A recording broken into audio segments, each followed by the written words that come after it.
refuge in Allah from the dread outcast. I commence with the name of Almighty Allah, who is Rahman and Rahim, who is King of Kings, Chief of Chief, Lord of Lords, as well as Imperial. My respectable and honorable teachers and dear class fellows, Assalamu alaikum. Good morning. Introduce myself. My name is Tariq by caste Kori. I live at Qazi Ahmed. I study in class 6A. I study at Government Boys High Secondary School, Qazi Ahmed.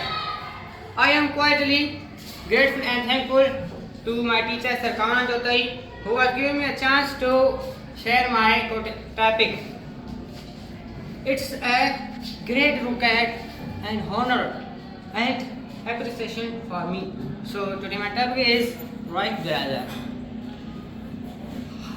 हवाबाजी के तस्वीर में दुनिया में ये दोनों भाई थे जिन्होंने जहाज ईजाद किया था। इन्होंने अपनी मेहनत से एक ऐसा जहाज बनाया था जिससे आज सारी दुनिया यानी सफ़र कर रही है। इन दोनों भाइयों एक का नाम था विल्बर राइट और दूसरे का नाम था ओवर राइट। विल्बर राइट जो 1867 में पैदा हुए और 4 साल के बाद ओवर राइट जो 1871 में पैदा हुआ था। ये दोनों अमेरिका के रहने वाले थे। हवाबाजी का तस्वर दुनिया में पहले से ही मौजूद था, यानी कितने ही साइंसदानों ने हवाई जहाज़ों को कामयाबी से उड़ाने में कोशिशें की, पर उनको इतनी कामयाबी हासिल नहीं हुई जितनी इन दोनों भाइयों के नसीब में आई। ये दोनों भाई कुछ ही साल से एक साथ स्कूल में पढ़े। इन्हों को साइकिलों की मरम्मत से बहुत शौक था, दिलचस्पी थी। साइकिल जो उस वक्त अमेरिका में आम हो चुकी थी। एक दिन इनके अबू ने इनके लिए एक खिलौना लाया।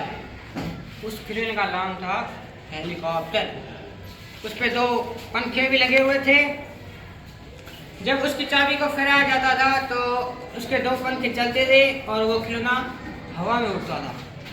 उन दोनों भाइयों ने उस खिलौने को खोला, टुकड़े अलग करके फिर जोड़ लिया उनको, फिर टुकड़े अलग करके फिर जोड़ा, ये मालूम करने के लिए कि ये खिलौना उड़ता कैसे। फिर उसने अंदाज़ा लगाया जिस तरह कश्ती का पानी को नीचे खींचता है और कश्ती चलती है, इसी तरह ये जहाज भी अपना वज़न और अपने वज़न का पूरा ख्याल रखे हुए हवा में चलता है। इन्होंने अपने तजुर्बे की शुरुआत ऐसे जहाज़ों ने की जो सिवाय किसी मोटर के चलते थे। उन जहाज़ों को हम ग्लाइड कह सकते हैं। उन्होंने सबसे पहले ऊंचाई का मुताला किया, चाड़ियों और लहरों का फर्क मालूम किया, जहाज का वजन और हवा के दबाव का पूरा ख्याल रखा। बाद में उनके पास एक साइंसी ग्लाइडर तैयार हो गया। उस पर तकरीबन $15 खर्चा है। उस पर लकड़ियों की कमानियाँ और एक बड़ा सा कपड़ा इस्तेमाल हुआ था। वो अमेरिका के मैदान किटी हाग में पहुँचे और अपना ग्लाइडर उड़ाया। उसमें विल्बर बैठा। थोड़ी देर के बाद विल्बर चिल्लाने लगा क्योंकि उसे बोला कि मुझे नीचे उतारो, नीचे उतारो, मुझे नीचे उतारो, क्योंकि सांस सभी को प्यारी होती है। बहुत घबराए वाला।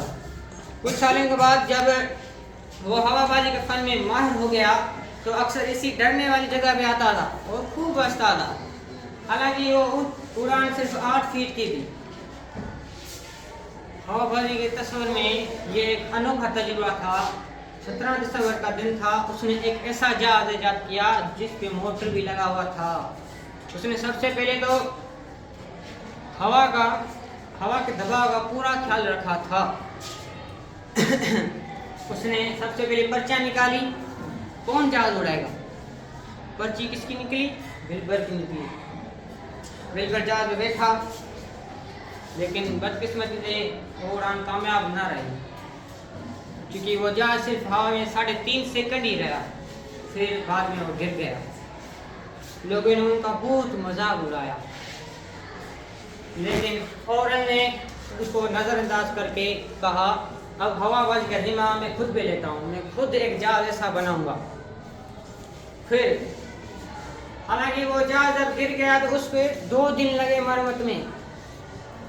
फिर 3 दिन के बाद 17 दिसंबर का दिन था। आसमान पे बादल छाए हुए थे, तेज हवा लग रही थी। गांव के 5-6 लोग आए वो तमाशा देखने के लिए, जो उन पर मजाक उड़ाते थे। लेकिन ओवरऑल ने उनकी कोई भी परवाह नहीं की और मोटर चलाई और जहाज में बैठ गया। ये वो पल था जिसका आदम अलैहिस्सलाम की औलाद लाखों सालों से इंतज़ार कर रही थी।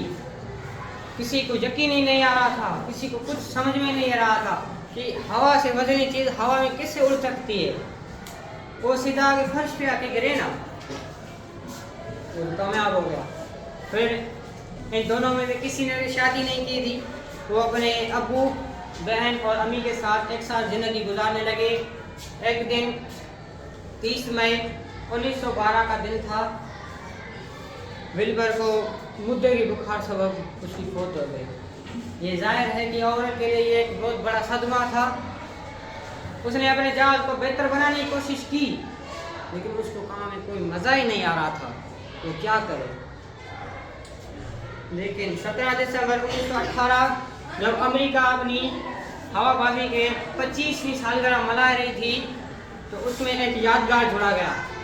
उस यादगार राइट ब्रदर की याद में ओवरऑल को भी बुलाया गया, उसको हजूम के सामने बिठाया गया।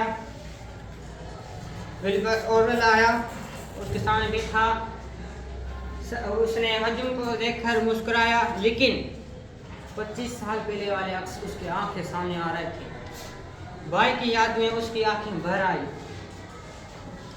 लेकिन वो चला गया कब्रिस्तान, जहाँ उसका भाई एक गहरी नींद में सोया हुआ था। So my talk is complete. Last I share my quotation. Education is the most powerful weapon which you can use that change of the world. I hope you understand my topic. So, Wendell, thanks.